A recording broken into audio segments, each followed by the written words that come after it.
देख रहे हैं कि बहुत सारी लड़कियां, बहुत सारी महिला अपनी शिक्षा को महत्व दे रही हैं, शिक्षा के प्रति आगे बढ़ रही है। वो कोशिश कर रही है कि वो अपनी शिक्षा को पूरी करे और शिक्षा के जरिए पैसे कमा सके, ताकि उनका आत्मसम्मान है, जो वो इज्जत है समाज में नहीं मिल रही, वो उसको प्राप्त कर सके। तो ये जो उनके लिए रास्ता खुला है, उसके पीछे है सावित्रीबाई फुले। सावित्रीबाई फुले पहली शिक्षिका थी और उन्होंने अपनी शिक्षा के साथ साथ महिलाओं को शिक्षित करने का भी फैसला लिया था। सावित्रीबाई फुले एक ऐसी महिला थी जिन्हें गोबर फेंका गया, जिनके ऊपर पत्थर फेंके गए, लेकिन उन्होंने महिलाओं को शिक्षित करना नहीं छोड़ा। वो महिलाओं को शिक्षित करने के लिए आगे बढ़ती रही। वो एक साड़ी एक्स्ट्रा लेकर जाती थी ताकि लोग गोबर फेंके और उसे चेंज कर सके। सावित्रीबाई फुले ने सामाजिक रूप से भी लोगों की सेवा की और बीमार लोगों की भी सेवा की। उन्होंने ऐसे लोगों की भी सेवा की जो अपने लिए कुछ भी नहीं कर सकते थे।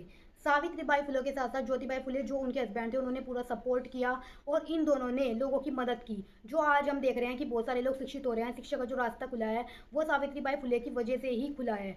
और जब लोगों ने उन्हें कहा कि शिक्षा है जो वो महिला नहीं कर सकती, तो सावित्रीबाई फुले ने कहा था कि यही कारण है कि हर महिला को शिक्षित होना चाहिए, क्योंकि एक महिला शिक्षित नहीं होती बल्कि पूरा परिवार शिक्षित होता है।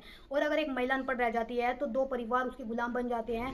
अगर परिवार में कोई भी पढ़ा लिखा है तो वो उस अनपढ़ महिला की वजह से वो गुलामी उन्हें बर्दाश्त करनी पड़ती है। सावित्रीबाई फुले की वजह से हमारे देश में या फिर दुनिया में कह दो बहुत बड़ा बदलाव आया। महिलाएं शिक्षित होने लगी, वरना ये माना जाता था जो शिक्षा है वो महिलाओं के लिए एक अभिशाप है।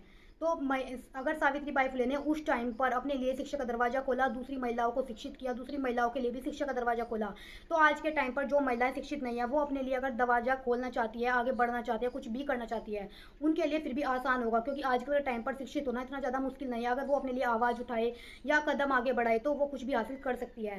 पहले के टाइम पर तो बहुत ज़्यादा मुश्किल हुआ करता था। और सावित्रीबाई फुले सिर्फ शिक्षिका ही नहीं थी, वो समाज सेविका भी थी। उन्होंने समाज में ग्राउंड स्तर पर आकर बहुत सारा काम भी किया है। तो ऐसे लोग जब दुनिया से चले जाते हैं तो वो सिर्फ उनका शरीर चला जाता है, लेकिन जो उनकी आत्मा, उनके जो काम है वो समाज में रह जाते हैं। इसी वजह से उनको याद भी किया जाता है। तो ऐसे लोगों की वजह से जो शिक्षा का स्थान खुला है, तो महिलाओं को पूरी कोशिश करनी चाहिए। जिस महिला ने उनका साथ दिया है उसी महिला के अनुरूप उन्हें अपने लिए आवाज़ उठानी चाहिए और शिक्षित होकर आगे बढ़ना चाहिए। अगर एक महिला शिक्षित होगी तो वो अपने बच्चों को शिक्षित करेगी, अपने परिवार को शिक्षित करेगी, आत्मनिर्भर बनेगी, तो अपने घर में आर्थिक सहायता भी दे सकेगी। तो बस मैं यही कहना चाहती हूँ कि आप अपने आप को शिक्षित करें, लोगों को शिक्षित करें और आगे बढ़ते रहिए।